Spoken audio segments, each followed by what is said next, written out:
Hey everyone, Mr. MC here. This is Lap Guide for Nurburgring 24h with the Dodge Viper Group 4. And since this is set at nighttime, I'll have the cones turned on to make the braking points a little easier to spot. So your first braking point is just after you pass the 150 meter mark. You want to brake as much as you can for a while. Slowly ease off of the brakes as you turn in. Hit the apex as there's a little dip that can help the car rotate a bit more. And you just want the car to point where you want to go as soon as you can so you can quickly get on the throttle. When the truck piece on the right ends, that is where you brake. Bring yourself to the left. When the curb on the left ends, that is where you brake. Just let the car do the rotation before you get on the throttle. Stay on the left side of the track. Look for the start of the curb that is on the left, just after the cones right here, and this is where you want to start to brake. You want to bring yourself to the inside of this turn.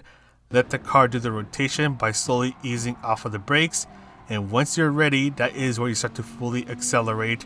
And make sure you don't accelerate too early, otherwise you will make contact with gravel. The S's right here can easily be taken flat out. Take advantage of the curbs.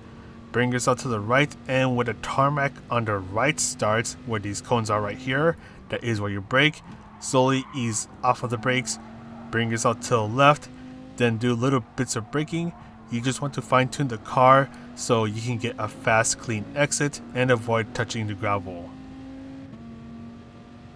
Bring yourself to the right side of the track, and for this chicane, we're using a different chicane so you can brake a lot later, such as right here. So you want to brake before you reach the 50 meter mark. Brake hard for a moment, quickly ease off of the brakes. Take advantage of the curves without getting onto the green stuff. Bring yourself to the right, and you can either brake before you reach this patch of dry grass on the left or before the cones on the right. Bring yourself to the inside of the turn, then brake just after the pit wall on the right ends. Nice and easy off of the brakes, nice and easy on the throttle. Bring yourself to the left, look for a white sign on the left as that is your turning point. Take this turn flat out if possible. Then for this turn, you can brake just after you pass these cones on the right. I use this little dirt patch that is just after the cones.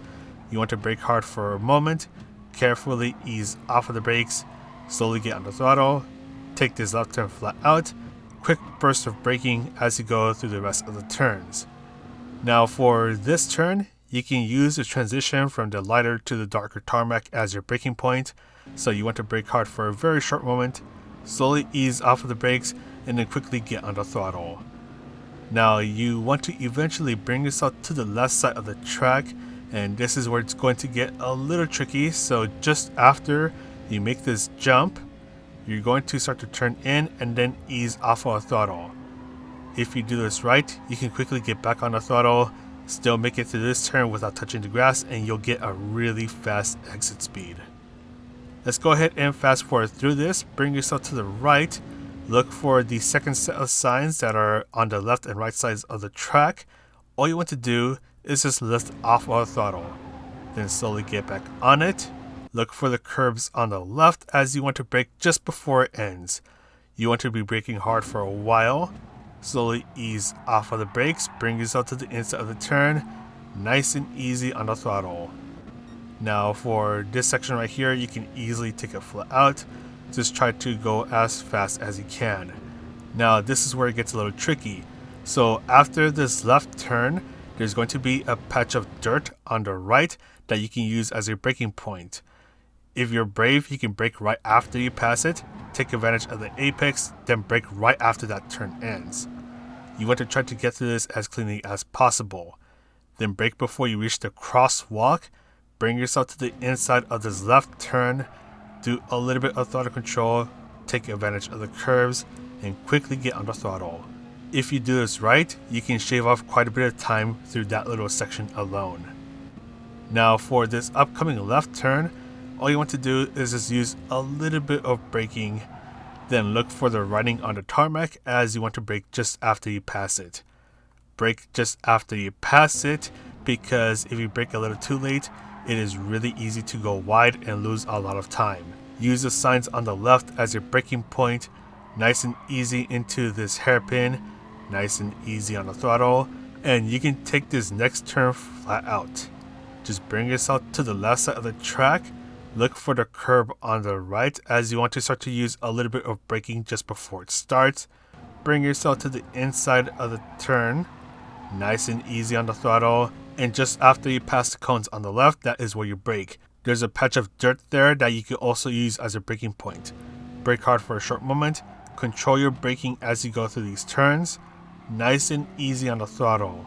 You want to make sure that the car is still under your full control. Slowly bring yourself to the right. Brake when the curb on the right ends. Nice and easy off of the brakes. Patiently get on the throttle. When the curb on the left ends, quick burst of braking.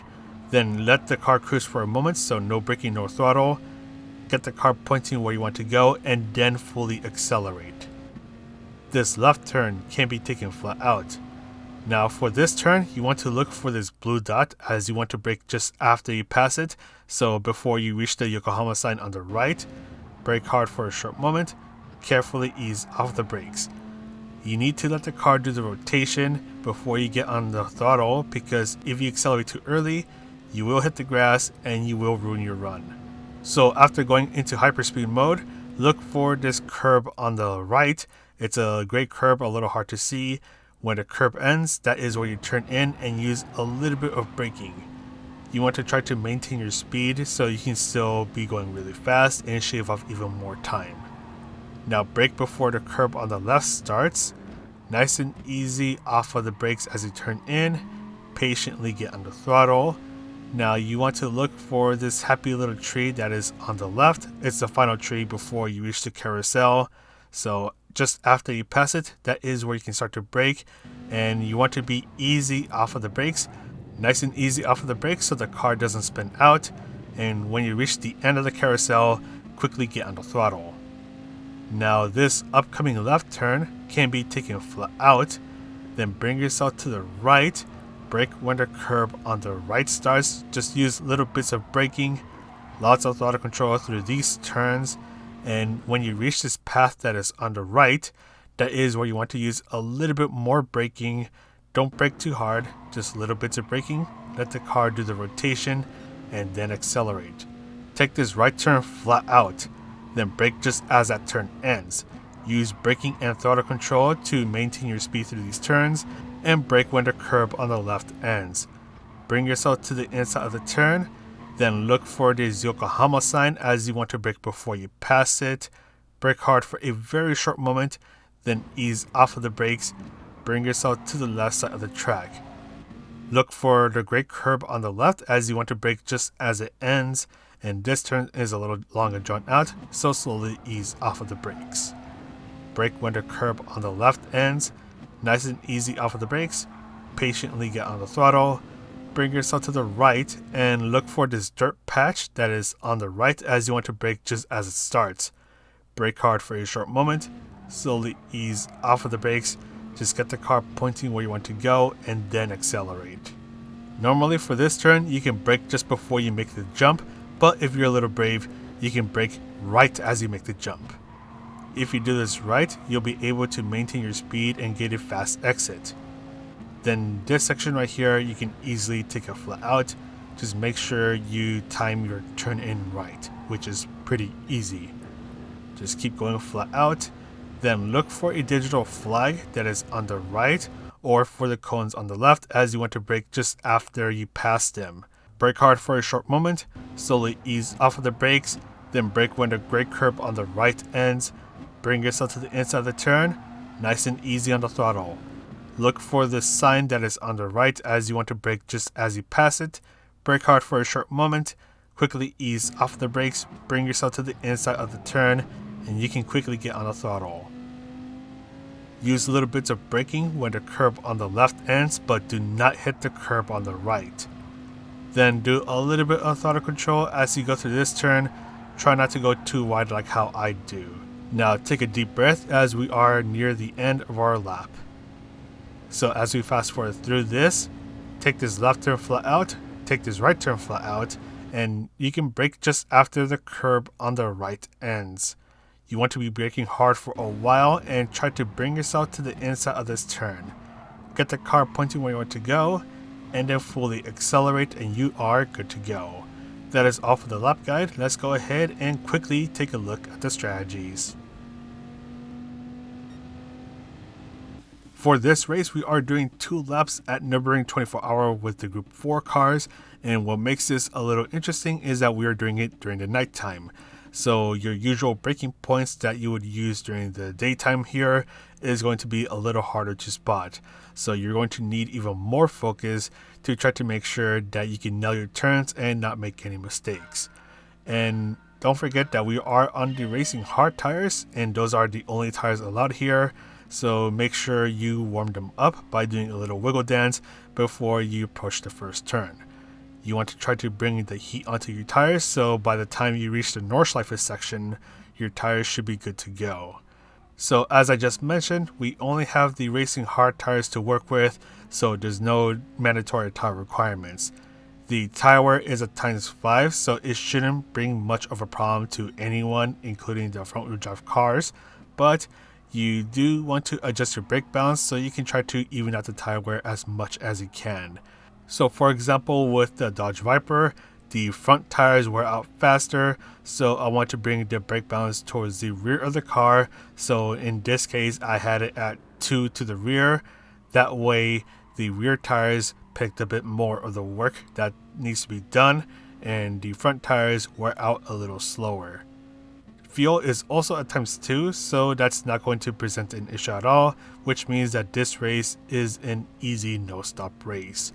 You just want to try to get the best qualifying time possible so you can try to start all the way towards the front of the pack. Your main goal here is to try to survive the 2 laps because it's going to be a little difficult, especially if there's traffic around you. Speaking of traffic, you want to try to do most of your overtakes on the GP section, as trying to overtake on the Nordschleife section is incredibly hard and dangerous. If you get one wrong move on the Nordschleife section, then you're most likely going to end up on the wall or on the grass or on the gravel. And actually, let's talk about places to overtake. So the best places to do an overtake, one of them is on the main straight right here. You can take advantage of the slipstream of the car in front of you and try to slingshot yourself in front of them before you have to brake. And if you're under the slipstream, make sure you brake a little earlier so that way you don't end up overshooting this chicane or the hairpins and make yourself look silly. The next spot is a couple turns down, and this spot right here is also another place to try to get an overtake done. This is also where you can serve a penalty if you have one, and this is probably the best place to serve the penalty because this little straight is not that long. For the Nurburgring 24h, there's only 2 penalty zones where you can serve the penalty, and that place was one of them. I'll mention about the other one once we get to it. And about 2 turns later, we have a long back straight of the GP section. This is another good place to try to get an overtake done, and luckily the chicane is not like the one in the GP section. This one is a little less sharp, so you can have a bit of a safer time trying to get the overtake done. And after that, this is where it gets really difficult to try to get any sort of overtaking done because, as you're about to see, the track narrows down. And yeah, you can barely fit 2 cars here, so any sort of shoving or pushing will likely send the other car onto the grass. So overtaking here it just gets really dangerous. The next spot for overtaking is just after you fly around in the Flugplatz section. So this little straight over here, you can go at really fast speeds. You can try to take advantage of the slipstream and see if you can try to get around the other car before you approach the next sharp left turn. Try to get the inside turn to make the other car think twice about trying to go too wide through these turns, and they'll most likely back out. The next spot is over here just after what I call the blue dot turn because of the blue dot reference point that I mentioned a lot in these lap guides. So this back straight over here is another place where you can potentially get an overtake done simply because it's a high speed area. You can take advantage of the slipstream, and you want to try to once again get onto the inside line so you can make the other car think twice about trying to battle with you, and hopefully they'll back out. You just want to try to get around them as fast as you can so you don't end up battling with them and end up on the grass. And the last good place to get an overtake done is at the very long back straight of the Nordschleife section. This is also where the last penalty serving zone is, so if you have to serve a penalty right here, you're going to lose a lot of time. Not only will you be serving the time that you have to serve for the penalty, you'll also be going a lot slower, so you'll be making yourself vulnerable. But anyways, going back to overtaking. You want to try to get the overtake done as late as possible by the use of the slipstream and the slingshot strategy, because if you do the overtake too early, then they'll get the slipstream and then they can re-overtake you. So you want to try to get the overtake done as late as possible so they won't have a reply, because you have to get ready to brake for the final turns. Really, the best way to try to make progress is to stay on the track and to pressure the heck out of the cars in front of you, because if you pressure them, then they're going to think a lot more about you than about the turn ahead, which means that they're most likely going to end up making a mistake, like right here. So our friend Descom ends up taking advantage of these two cars because they made some big mistakes and ended up on the wall. So just like that, by staying on the track and pressuring the cars in front of him, he was able to easily make up 2 positions. And this is what I mean right here, that it's really hard to overtake because this track is pretty narrow, the Nordschleife section is pretty narrow, and you're going to have a really hard time trying to get an overtake done unless they make a mistake significant enough for you to have an opportunity to try to squeeze on through. And again, just showing this right here, how difficult it is to try to maneuver around someone unless if they make a mistake. If the car in front positions themselves towards the middle of the track, then you basically can't make anything happen unless if you bring yourself onto the grass, and at that point it gets really risky. And finally, as for the cars to choose for this race, this one's a little bit more open-ended, but there are 2 cars that stand out the most. Those 2 being the Dodge Viper and the Audi TT Cup, as this track really caters to those cars' strengths. But this is a little bit more open-ended, so different cars can take advantage of what this track has to offer. So for example, the handling cars will be able to take advantage of the twistier bits of this track, while the power cars will be able to take advantage of the high speed sections of this track. So you can basically pick a car that you feel really comfortable driving around with. Just make sure that you're able to get the most out of your car and the track to get the best times possible. And that is pretty much it for this guide. And I just want to take the time to say thank you all for the amazing support this past year. And we just hit 9,600 subscribers recently, so that is really awesome. We're getting really close to the 10K milestone. And on January 2nd, that actually marks the 2nd anniversary of me making lap guides, so that's pretty cool. But yeah, I just wanted to say that, and now it is time for me to sign off now. So this is Muslim CA, wishing you a good, happy 2021, and I'll see you in the next video.